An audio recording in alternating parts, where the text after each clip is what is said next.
Assalamualaikum warahmatullahi wabarakatuh. Sampai jumpa kembali dengan saya Siti Motoro dalam mata kuliah Bahasa Indonesia.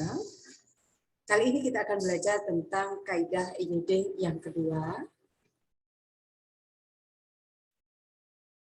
yaitu kita akan mempelajari tentang singkatan dan lain-lain. Pertama kita akan mempelajari tentang penulisan singkatan. Dalam bahasa Indonesia, untuk menulis yang baik dan benar, singkatan yang kita gunakan tentunya adalah harus merupakan sebuah singkatan yang lazim. Jadi tidak boleh mengarang sendiri. Singkatan ialah bentuk yang dipendekkan yang terdiri atas satu huruf atau lebih. Yang pertama kita akan membahas tentang singkatan nama orang, nama gelar, sapaan, jabatan, atau pangkat diikuti dengan tanda titik. Contohnya, A.S. Kramawijaya. Jadi ini adalah singkatan nama gelar, nama orang ya. Maka hurufnya adalah besar, kita berikan tanda titik A, titik S, titik baru namanya, yaitu Kramawijaya. Kemudian ini contohnya adalah singkatan nama orang juga, Yamin Suman HS. Kemudian yang berikutnya juga singkatan nama orang, Sukanto S.A. Kita nggak tahu ya nama panjangnya, bisa jadi misalnya Sukanto, Salam, Amin. Nah, dan seterusnya karena terlalu panjang, kemudian disingkat menjadi Sukanto S.A. Nah, ini adalah singkatan gelar. Nah, MBA. Nah, ini M.B.A besar, Master of Business Administration. Ya, ini enggak ada stripnya ya. Jadi nama gelar ini sebenarnya juga setiap instansi pendidikan ini juga sudah menetapkannya. Jadi kita tidak boleh asal ya, misalnya sarjana kedokteran S.Ket. Enggak boleh kita ganti menjadi S.KD, itu tidak ada karena sudah dibuat tata aturan yang baku. Misalnya besok kalau kalian lulus sarjana kebidanan S.Kep, nah nggak boleh diganti-ganti S.Bid dan lain sebagainya, itu tidak, apalagi S.Tungtung ya. Kemudian misalnya contohnya adalah MSc, Master of Science ya, M.Sc. Nah, kalau saya MPH, Master paling hebat, bukan ya, Master of Public Health, itu M.P.H. Kemudian SE, Sarjana Ekonomi, S.Kar, Sarjana Karawitan, SKM, dan seterusnya. Nah, atau di sini Bapak. Bapak itu biasa juga disingkat dengan BPK. Mohon maaf ya, ini harusnya di enter ke bawah. Kemudian saudara ini juga lazim disingkat dengan S besar, DR kecil, titik. Nah, ini bedanya dengan dokter. Kalau dokter nggak pakai S. Nah, kalau saudara pakai S, dokter nggak pakai S. Kemudian kolonel itu disingkat kol titik ya, K-nya besar, OL titik. Nah, ini juga tidak boleh dirubah. Nah, kemudian yang berikutnya kita akan belajar tentang singkatan nama resmi lembaga pemerintah dan ketatanegaraan, badan atau organisasi, serta nama dokumen resmi yang terdiri atas huruf awal kata ditulis dengan huruf kapital dan tidak diikuti dengan tanda titik. Nah, contohnya adalah DPR, Dewan Perwakilan Rakyat, itu tidak diikuti dengan tanda titik dan setiap awal katanya itu ditulis dengan huruf kapital atau huruf besar. PGRI, Persatuan Guru Republik Indonesia, ini adalah badan atau organisasi ya. Atau misalnya IB, I besar, B besar, I besar, Ikatan Bidan Indonesia. Kemudian GBHN ya, kalau zaman dulu saya sekolah, kurikulumnya udah tahun 94 ya, tentang garis-garis besar haluan negara. SMTP, Sekolah Menengah Tingkat Pertama, PT, Perseroan Terbatas, dan seterusnya ya. ada KTP, kartu tanda pengenal ya. Itu nama dokumen resmi. KK itu juga dokumen resmi, kartu keluarga ya. Kemudian singkatan umum yang terdiri atas 3 kata atau lebih diikuti 1 tanda titik. Karena terdiri dari 3 kata atau lebih, contohnya dan lain-lain, maka disingkat DLL kecil semua titik dan sebagainya DSB titik dan seterusnya DST titik halaman HLM sama dengan atas SDA titik. Yang terhormat YTH titik dan seterusnya ya, seperti atas nama A titik N titik, ini kalau atas nama seperti ini dengan alamat D titik A titik, ini sudah baku ya, nggak boleh nggak usah pakai titik, nggak boleh gitu. Kalau anak saya bilang nggak boleh bunda gitu. Kemudian UB untuk beliau ya, UP untuk perhatian, U titik P titik. Nah, kemudian singkatan ini juga berlaku pada lambang kimia, yaitu singkatan satuan ukuran, takaran, timbangan, dan mata uang tidak diikuti dengan tanda titik. Nah, contohnya nih cuprum, nih kalau dulu matematik, kimianya di SMA dapat ya, itu cuprum, Cu, TNT, trinitron, toluen, sentimeter cm kecil semua, ya liter L kecil, kilogram kg, itu nggak perlu tanda titik di belakangnya, RP ya, R besar, P kecil dan seterusnya. Nah, kemudian kita akan belajar tentang penulisan akronim. Nah, bedanya akronim dengan singkatan ini, akronim ialah singkatan yang berupa gabungan huruf awal, gabungan suku kata, ataupun gabungan huruf atau suku dan suku kata dari deret kata yang diperlakukan sebagai kata. Di sini saya garis bawahi lagi, akronim sama dengan halnya singkatan, itu tidak boleh kita mengarang sendiri. Jadi harus sebuah akronim atau singkatan yang lazim. Contoh yang pertama, kita akan belajar tentang akronim nama diri yang berupa gabungan huruf awal dari deret kata ditulis seluruhnya dengan huruf kapital. Contohnya ABRI, ini juga akronim ya, Angkatan Bersenjata Republik Indonesia. LAN, Lembaga Administrasi Negara. PASI, Persatuan Atletik Indonesia, dan seterusnya. Ada Pramuka ya, Praja Muda Karana. Nah, ingat nggak dengan Pramuka? Kemudian IKIP, Institut Keguruan dan Ilmu Pendidikan, ya itu juga huruf besar semua. Kalau kita Unimugo, Universitas Muhammadiyah itu juga besar semua ya. Kemudian kita akan belajar tentang akronim nama diri yang berupa gabungan suku kata atau gabungan huruf dan suku kata dari deret kata ditulis dengan huruf awal huruf kapital. Nah, AKABRI. Nah, ini karena gabungan, jadi awalnya itu kapital, kemudian dilanjutkan dengan huruf kecil. Angkatan Bersenjata Republik Indonesia. Beda dengan ABRI tadi ya. Bappenas, Badan Perencanaan Pembangunan Nasional. IWAPI, Ikatan Wanita Pengusaha Indonesia. KOWANI, SESPA, ya. Ini juga sebuah akronim nama diri yang berupa gabungan suku kata, ya. Dan ya atau gabungan huruf dan suku kata dari deret kata ditulis, ya. Kemudian akronim yang bukan nama diri yang berupa gabungan huruf, jadi bukan nama diri ya, suku kata ataupun gabungan huruf dan suku kata dari deret kata seluruhnya ditulis dengan huruf kecil. Nah, ini pemilu.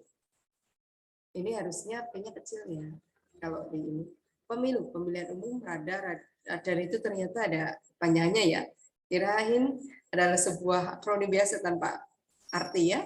Ternyata ada artinya, radio detecting and ranging rapim rapat pimpinan.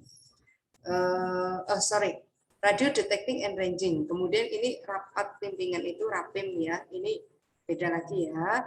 rudal, peluru kendali, tilang, bukti pelanggaran. Ya, tilang sudah ditilang. Taunya ditilang itu ditangkap ya, tapi ternyata tilang ini adalah sebuah bukti pelanggaran.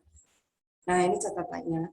Jika dianggap perlu membuat akronim, hendaknya diperhatikan syarat-syarat berikut. Pertama, jumlah suku kata akronim jangan melebihi jumlah suku kata yang lazim pada kata Indonesia. Nah, ini stripnya bilangin ya. Akronim dibentuk dengan mengindahkan keserasian kombinasi vokal dan konsonan yang sesuai dengan pola kata Indonesia yang lazim. Jadi karena ini adalah di ejaan yang disempurnakan dalam bahasa Indonesia, maka akronim ini pun harus disesuaikan dengan lidahnya, vokal dan konsonannya pada pola kata Indonesia. Kemudian penulisan angka dan penulisan lambang bilangan. Kita akan belajar tentang bagaimana sih nulis angka dan juga lambang bilangan pada sebuah karya ilmiah agar lambang bilangan atau angka tersebut bisa masuk ke dalam penulisan artikel ilmiah yang sesuai dengan ejaan yang disempurnakan atau sesuai dengan EYD. Nah, ini yang pertama adalah angka dipakai untuk menyatakan lambang bilangan atau nomor. Di dalam tulisan itu lazim digunakan angka Arab atau Romawi. Jadi boleh-boleh saja kita menggunakan angka Romawi maupun angka Arab. Angka Arab juga banyak digunakan misalnya untuk halaman, kemudian penomoran pada tabel, misalnya tabel 1, tabel 2, gambar 1, gambar 2 dan seterusnya. Kemudian angka Romawi dari mulai 1, 2 dan seterusnya sampai 1000 ini juga boleh dicantumkan di dalam penulisan artikel ilmiah. Misalnya di dalam penulisan bab pada karya ilmiah ya bab 1, 2, 3 itu juga lazim dengan menggunakan angka Romawi. Kemudian angka digunakan juga untuk menyatakan ukuran panjang, berat, luas, isi, satuan waktu, nilai uang, dan juga kuantitas. Jadi contohnya 0,5 cm. Ini boleh ditulis 0,5 cm. Kemudian pada rupiah misalnya Rp 5.000 rupiah, ya 5.000,00, 5.000,00,00,00 ini 5.000 rupiah. Ya 5 ya ini 100 yen. Ini juga boleh ditulis huruf lambangnya Y ya, yen ini terus 100. Tahun 1928 ya. 17 Agustus 1945 ini boleh dengan angka ya. Tidak harus dalam karya ilmiah ini angka-angka ini tidak harus dituliskan dengan huruf semua. Boleh kita cantumkan atau tuliskan dengan menggunakan lambang di belakang. Angka juga lazim dipakai untuk melambangkan nomor jalan, rumah, apartemen, atau kamar pada alamat. Contohnya Jalan Tanah Abang 1. Nah, ini boleh 1, ada kadang Romawi juga boleh. Nomor 15 Hotel Indonesia, kamar 169, dan seterusnya ya. Angka digunakan juga untuk menomori bagian karangan dan ayat kitab suci, misalnya bab 10 dengan Romawi, pasal 5, halaman 252, surat Yasin, ayat ke-9.29. Ya. Nah, ini juga kita akan belajar tentang penulisan lambang bilangan dengan huruf dilakukan dengan sebagai berikut. Contohnya boleh saja kita angka bilangan ini dituliskan dengan huruf 12 boleh, 22 boleh kita menuliskan dengan huruf ya. Kalau menuliskan dengan angka juga boleh. 222. Tapi kadang-kadang kita cari hematnya cepat ya dengan. Kemudian bilangan pecahan setengah, 3/4, 1/16, 3/2/3. Ini yang partikel seperti ini harus digabung. 1/100 ini digabung ya. 1/2/10. Pernya ini gabungnya dengan 10 ya. Kemudian penulisan lambang bilangan tingkat. Tingkat itu artinya ke. Pakubono ke-10 ini. Boleh dengan Romawi atau kalau dengan huruf ke strip angkanya 10. Dengan angka semua, huruf semua juga boleh. Paku Buwono ke-10. Bab 2. Ini sama dengan bab kedua, ya. Bab kedua. Jadi kalau dengan huruf ya penulisannya seperti ini. Bab keduanya digabung. Kalau dengan Romawi bab angka Romawi 2. Kalau dengan angka bab ke strip 2. Bedanya begitu nih. Nah, misalnya ini abad 20 dengan Romawi cukup seperti ini. Romawi 20. Kalau mau dengan angka dan huruf abad ke strip 20. Kalau tulisan keduanya harus ke-nya itu gabung ke angka 2 kemudian dipisah dengan kolomnya dan seterusnya. Silahkan dipahami. Kemudian kita akan belajar tentang penulisan lambang bilangan yang mendapat akhiran A. Contohnya tahun 50-an. Jadi setelah 50 ini distrip dulu baru A. Atau kalau ditulis dengan huruf tahun 50-an jadi satu di sini. Uang 5.000-an, strip an atau uang 5.000-an. Uang 1.000-an. Ya, 1.000 strip an atau uang 5.000-an. Nah, kemudian lambang bilangan yang dapat dinyatakan dengan satu atau dua kata ditulis dengan huruf kecuali jika beberapa lambang bilangan dipakai secara berurutan seperti dalam perincian dan pemaparan. Contohnya, Amir menonton drama itu sampai 3 kali. Jadi di sini lambang bilangan dapat dinyatakan dengan satu atau dua kata ditulis dengan huruf kecuali jika beberapa lambang bilangan. Jadi kalau kayak gini cukup ditulis dengan huruf. Ayah memesan 300 ekor ayam karena ini hanya 1-2 kata, ya. Kalau lebih 72. Di antara 72 anggota yang hadir, 52 orang setuju, 15 orang tidak setuju dan seterusnya. Ini sebaiknya diganti dengan angka. Kalau ini kan hanya satu, ya. Kendaraan yang ditempuh untuk pengangkutan umum terdiri atas 50 bus, 100 helicak, dan 100 bemo. Ini juga harus ditulis, sebaiknya ditulis dengan angka saja.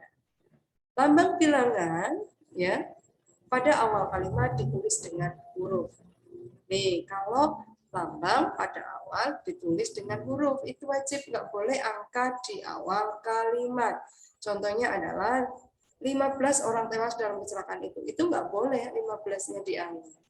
Dharma mengulang 250 orang tamu, ini boleh, ya. 250 orang tamu dapat Dharma, ini nggak boleh karena angka di awal, ya. Jika perlu susunan kalimat boleh dirubah. Kita boleh memparafrase kalimat agar kalimat itu menjadi kalimat yang baku. Angka yang menunjukkan bilangan utuh yang besar dapat dieja sebagian supaya lebih mudah dibaca. Contohnya, perusahaan itu baru saja mendapat pinjaman, ini gabung ya, 250 juta rupiah. Jadi di sini hanya dieja sebagian. Angka jutanya yang nolnya banyak kita tuliskan menjadi huruf. Penduduk Indonesia berjumlah lebih dari 120 juta orang. Jadi kalau kita nuliskan angka ini terlalu banyak, susah dipahami nanti, ya. Orang nggak mikir itu nolnya ada berapa ini. Kemudian bilangan tidak perlu ditulis dengan angka dan huruf sekaligus dalam teks, kecuali di dalam dokumen resmi seperti akta dan kwitansi. Ya, jadi tidak perlu seperti ini. Cukup kantor kami mempunyai 20 orang pegawai. Tidak perlu kantor kami mempunyai 20 dalam kurung 20 orang pegawai. Ya. Kalau di dalam akta notaris misalnya itu biasanya harus dituliskan. Jika bilangan dilambangkan dengan angka dan huruf, penulisannya harus tepat. Contoh, saya lampirkan tanda terima uang sebesar 999,75. Jadi harus benar, ya. Saya lampirkan tanda terima uang sebesar 999,75 rupiah. Nah, ini ada kata rupiahnya di sini. Kalau di sini RP-nya di awal. Jadi harus tepat, RP-nya harus disertakan. Nah, Demikian tadi kita sudah belajar tentang penulisan EYD kaitannya dengan penulisan singkatan, akronim, bilangan, dan lambang bilangan serta angka. Kalian semua nanti bisa mempraktekannya untuk membuat tulisan karya ilmiah sehingga tulisannya ini adalah tulisan yang baku sesuai dengan ejaan yang disempurnakan. Terima kasih, banyak kekurangan mohon maaf. Bila taufiq wal hidayah. Assalamualaikum warahmatullahi wabarakatuh. Sampai bertemu lagi di video pembelajaran yang selanjutnya.